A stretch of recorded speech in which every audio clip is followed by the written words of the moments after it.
Саламатсыздарбы, НТ телеканалында жаңылыктар менен таанышып алыңыздар. Студияда Мирзат Муканов кызмат кылам. Кыргызстанда коронавирус илдетин жуктургандар катталган жок. Бул тууралуу премьер-министр Мухаммедкалый Абылгазиев бүгүн өкмөттүн жыйынында билдирди. Жыйындын башталышында саламаттыкты сактоо министри Космосбек Чолпонбаев коронавируска каршы көрүлүп жаткан чаралар боюнча маалымат берди. Анын айтымында бүгүнкү күнү кампаларда 3,5 миллион бет кап бар. Ал эми медициналык мекемелерге 1,5 миңге жакын халат, көз айнек жана башка каражаттар да таратылган. Космосбек Чолпонбаев медицина кызматкерлери менен эпидемиологдор өзгөчө кырдаалга даяр экенин кошумчалады. Коронавирус пайда болгон Кытайдын Ухань шаарында учурда кыргызстандык 15 адам жашап жатканын Кыргызстандын тышкы иштер министринин орун басары Нуран Ниязалиев билдирди. Анын билдиришинче, жарандардын 14-өө студент, 1-өө ишкер. Бактага жараша алардын эч кимисине оору жуккан эмес. Учурда алар сунуштамага ылайык көчөгө чыкпай жатаканаларда, батирлерде жашашат. Премьер-министр Мухаммедкалый Абылгазиев эгер мекендештер Кыргызстанга кайтууну кааласа, өкмөт жардам берүүгө даяр экенин билдирди.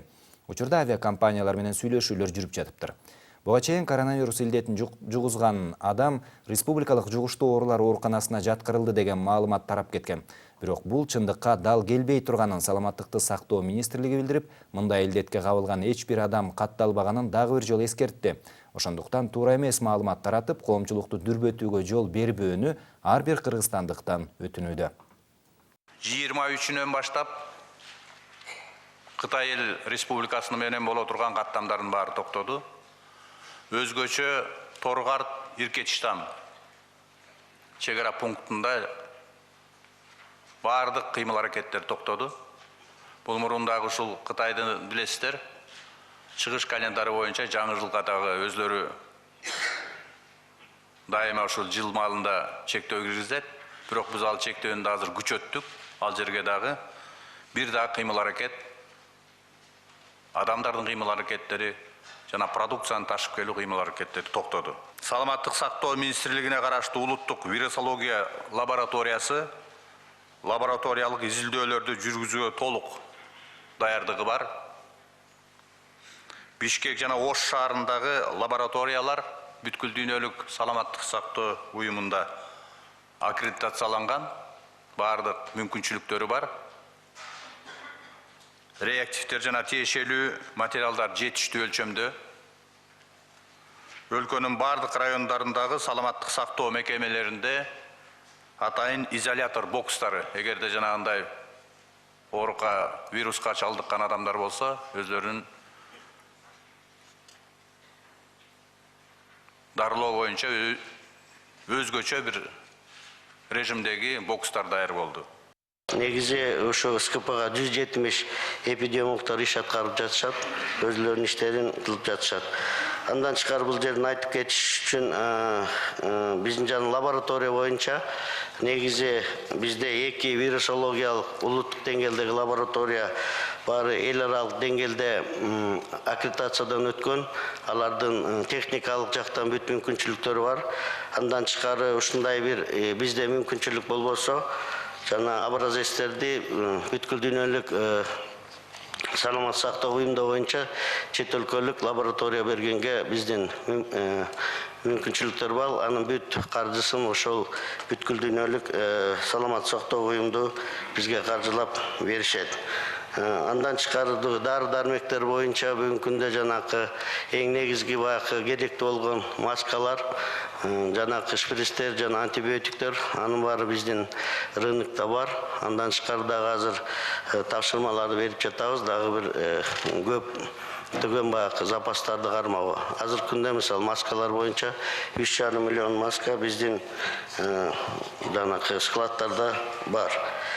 Андан тышкары өлкөнүн бардык саламат сактоо уюмдарына жекече коргоо каражаттары бул 1468 атайын халаттар, көз айнек, бүт кийимдер таратылып, алар ошол биздин эпидемиологдор менен берилип, алардын баары тең даяр турат. Ошондой эле 500 медициналык кызматкерлер ушундай жагдайларда атайын ооруларды кандай иш алып баруу боюнча окуудан өтүшкөн. Коронавирус өлкөгө жайылып кетпеш үчүн бардык тийиштүү чаралар көрүлүүдө. Бул тууралуу Коопсуздук кеңешинин катчысы Дамир Сагынбаев ак жол өткөрмө пунктундагы абал боюнча таанышууга барганда билдирди. Анын айтымында өлкө боюнча бардык 22 өткөрмө пункттарында тепловизорлор коюлуп, текшерүүлөр күчөтүлгөн. Ал жакка баш аягы 170 эпидемиолог тартылган. Дамир Сагынбаев берген маалымат боюнча 24 январдан тарта Кыргызстан Кытай анын ичинде негизги болуп эсептелген Үрүмчү шаарына бара турган бардык авиакаттамдар токтотулган.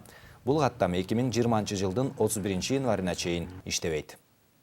Могу отметить следующее, что вот буквально сейчас я приехал из аэропорта Манас. Манас эл аралык аэропортуна келдим. Ал жактагы текшерүү иштери дагы эффективдүү жүргүзүлүп жатыптыр. Ак жол өткөрмө бекетинде да баардык тийиштүү иштер аткарылып, тепловизорлор коюлган. Мындан тышкары башка өткөрмө бекеттеринде дагы тепловизорлор иштеп жатат. Азыр социалдык тармактарда Бишкек шаарында коронавирус менен ооруган адам бар деген билдирүүлөр таркатылууда. Бирок бул маалымат чындыкка дал келбейт деп айта кетмекчимин. Бүгүнкү күндө өлкөдө бул вируска чалдыккан адам каттал элек, бирок биз аны күтүп отурбайбыз. Коронавирус өлкөгө жайылып кетпеш үчүн баардык тийиштүү мекемелер күчөтүлгөн тартипте иштеп жатат. Эгер бул илдетке чалдыккандар өткөрүү пункттарынан аныкталса, анда тийиштүү чаралар көрүлүп, башкаларга жукпаш үчүн аракеттер көрүлөт.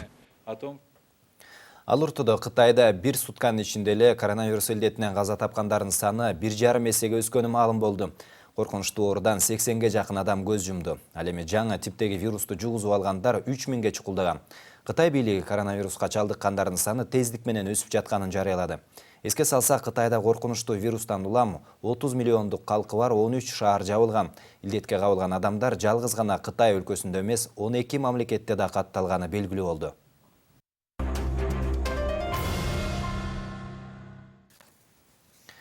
Ленинград курчоодон бошотулган күн бул Советтер Союзунун бардык адамдарынын улуу жеңишке ишенимин бекемдеген күн. Бул тууралуу бүгүн президент Сооронбай Жээнбеков Ленинград шаарын фашисттердин курчоосунан толук бошотулган күнүнө арналган митинг реквиемде билдирди. Мамлекет башчы кыргызстандыктар тарыхты эстен чыгарбай турган, аны кайра жазуу аракеттерине каршы чечкиндүү күрөшөрүн өзгөчө белгиледи. Президент Сооронбай Жээнбеков улуу атамекендик согуштагы жеңиштин 75 жылдыгы Кыргызстанда бүткүл элдик майрам катары эң жогорку деңгээлде белгиленерин билдирди.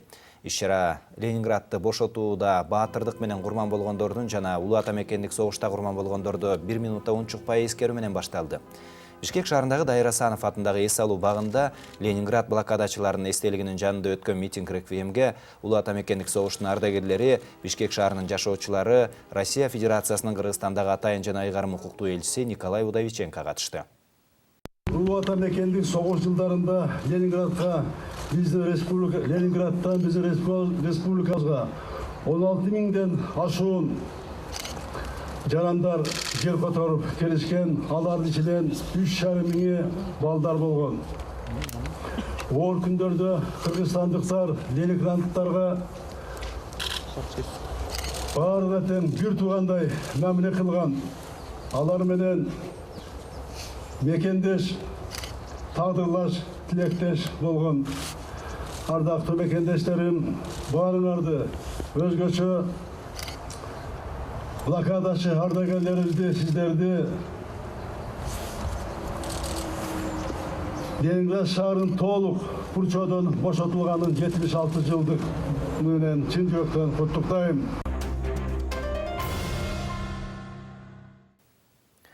Соттор кеңешинин алдындагы тартип комиссиясы дагы бир судьяны иштен алуу боюнча президентке сунуштама берди.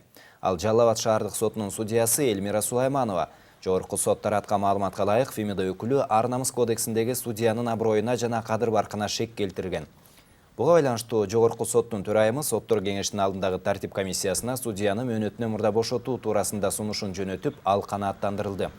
Эске салсак, судья Эльмира Сулайманова былтыр 30 декабрда Жалал Абад шаарында аварияга кабылган.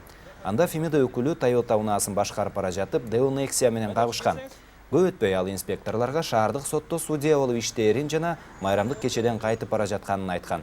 Мас абалда экенине шек жаралгандыктан милиция кызматкерлери аны наркология бөлүмүнө экспертизага алып барышкан. Наркология бөлүмүндө судья Эльмира Сулайманова мас абалында экендиги аныкталган. Бишкекте бир адамга кызматтык куралынан ок чыгарган милиционер жумушунан четтетилди. Бул тууралуу укук коргоо органдарындагы өздүк булактар билдиришти. Октябрь райондук ички иштер башкармалыгынын кызматкерлеринин катышуусундагы окуя 22 декабрда Ордо калаадагы Кулатов көчөсүндө катталган. Анда аны менен башка бир эс алуучунун ортосундагы пикир келишпестик жаралып, уруша кетишкен.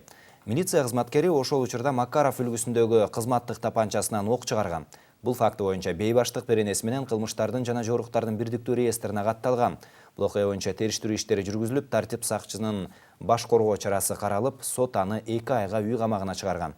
Учурда сотко чейинки өндүрүш жүрүүдө.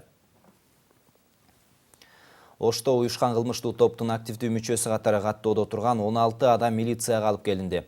Бул бандит деп аталган рейдтин алкагында болгон. Ош шаардык ички иштер башкармалыгы тарабынан 23-нөн 25 январга чейин жүргүзүлгөн ыкчам иш-чаралар аталган шаардагы кылмыштуу топтун мүчөлөрүнө ээн эркен кылмыш жасоого мүмкүнчүлүк бербөөгө багытталыптыр. Мындан улам Ички иштер министрлигинин тизмесинде уюшкан кылмыштуу топтун мүчөсү катары көрсөтүлгөн 16 адамга мыйзамды бузбай, коомдук тартипти сактоо керек экени эскертилди. Ошондой эле криминалдык милиция кызматкерлеринин көзөмөлүндө турган кылмыш жасоого кызыктар, мурда кылмыштуу топтор менен байланыш болгон жана соттолуу эркиндикке чыккан жарандар менен дагы профилактикалык жумуштар жүргүзүлгөн. Ош шаардык милициясы берген маалымат боюнча, былтыр Ички иштер министрлигинде уюшкан кылмыштуу топтун активдүү мүчөсү катары каттоодо турган 8 жаранга карата тергөө иштери жүргүзүлгөн. Аларга карата соттун чечими чыгарылып, алар жазасын өтөп жатышат. Бир адамга карата издөө жарыяланган. Ыкчам алынган маалыматтар боюнча учурда ал Россиянын аймагында жүрөт. Бишкек шаарында жашыруун нарколаборатория табылды. Ал Ордо каланын Алтымышев көчөсүндө жайгашкан үйлөрдүн биринде уюштурулган. Бул тууралуу шаардык милициядан кабарлашты. 21 январда криминалдык милиция кызматынын жана тергөөчүлөрдүн атайын тергөө иш-аракеттеринин жүргүзгөн баңгизат каражаттарын камтыган өсүмдүктөрдү себүү жана өстүрүү боюнча сотко чейинки өндүрүштүн алкагында аталган үйдө каннабис өстүрүлгөнү аныкталган. Ошол замат бардык алынган заттар таңгакталып, таразага тартылып, жалпы салмагы 438 килограммды түздү. Табылган заттар тиешелүү экспертизадан өткөрүү үчүн Ички иштер министрлигинин борборуна жөнөтүлдү. Анын жыйынтыгы менен юридикалык баа берилет. Азыркы тапта сотко чейинки өндүрүштүн алкагында тергөө жана ыкчам иш-чаралар жүргүзүлүп жатат. Коопсуз шаар долбоору ишке кирген убакыттан тарта штрафтан казнага 592 миллион сом түштү. Камера орнотулган жерлерде жол кырсыктары дээрлик 50%га азайган.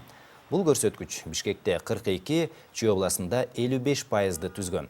Ички иштер министрлигинин өткөн жылдын октябрь айында берген маалыматы боюнча 9 айдын ичинде Кыргызстанда 5000ге жакын жол кырсыгы катталып, бул көрсөткүч 2018 жылга салыштырмалуу 12%га көбөйгөн.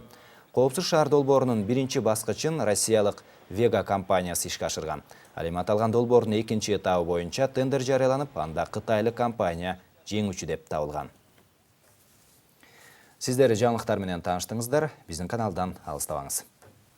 Аба ырайы көрсөтүүсүнүн демөөрчүсү Elite House курулуш компаниясы. Аба ырайы көрсөтүүсүнүн демөөрчүсү Santa дары-дармек компаниясы.